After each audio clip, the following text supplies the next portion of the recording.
बोलो श्री वृंदावन धाम की जय। तो ये है हमारा बांके बिहारी मंदिर। जैसा कि हम सभी जानते हैं, हमारे बांके बिहारी जो हैं वो हमारे वृंदावन के राजा हैं। और तो सबसे पहले हम आ गए हैं अपने राजा के दर्शन करने के लिए। और जैसे कि आप देख रहे हैं, इस टाइम हमारे बांके बिहारी जी जो हैं वो पीले वस्त्र धारण किए हुए हैं और उनकी जो शोभा है वो देखते ही बन रही है, उनसे नजरें नहीं हट रही हैं। और हम लोग यहाँ पर आके इतने खुश हैं कि हमारे यहाँ से जाने का ही मन नहीं कर रहा है, लेकिन क्या कर सकते हैं, औरों को भी दर्शन करवाने हैं। तो इसके बाद हम लोग आ चुके हैं श्री राधा वल्लभ लाल जी के दर्शन के लिए।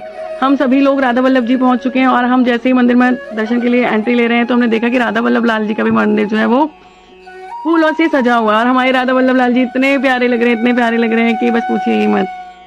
उनका जो फूल बंगला सजा हुआ है वो भी पीले रंगों का ही बना हुआ, क्योंकि इस टाइम बसंत था और बसंत उत्सव में सभी ठाकुर जो हैं वो येलो रंग के वस्त्रों को धारण किए हुए थे और उनकी शोभा जो है बहुत ही अद्भुत लग रही है। तो अब इस टाइम हम राधा वल्लभ लाल जी की आरती के दर्शन कर रहे हैं और इसके बाद हम लोग पहुंच चुके हैं जहां पर हम बहुत टाइम से जाने की सोच रहे थे और हम हमेशा यहाँ पर नहीं जा पा रहे थे। तो ये है सेवा कुंज। तो फाइनली हम लोग सेवा कुंज आ ही गए हैं। आज भगवान की ऐसी इच्छा हुई कि उन्होंने आज हमें दर्शन दे ही दिए, जहाँ पर हम जाने के लिए बहुत ज़्यादा उत्सुक थे।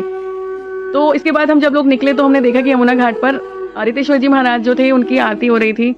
तो हम लोगों ने उस आरती में भी प्रतिभाग किया और ये आरती जो थी वो इतनी मंत्रमुग्ध करने वाली थी कि वहाँ पर जाके हमारा मन जो था वो भाव से भर चुका था।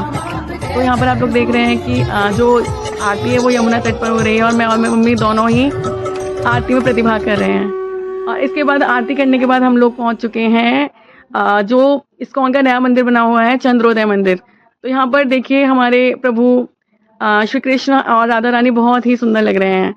तो ये दर्शन हम लोग चंद्रोदय मंदिर में पहली बार ही गए थे और इसके बाद हम लोग बरसाने में कीर्ति मंदिर के दर्शन करने के बाद फाइनली पहुंच गए मथुरा। और मथुरा में जाकर हमने अपने प्यारे गुरुदेव के दर्शन किए, उनके भजन किया और देखो ये दंडवती परिक्रमा भी लगाई और उसके बाद हम लोग वापस अपने घर आ गए।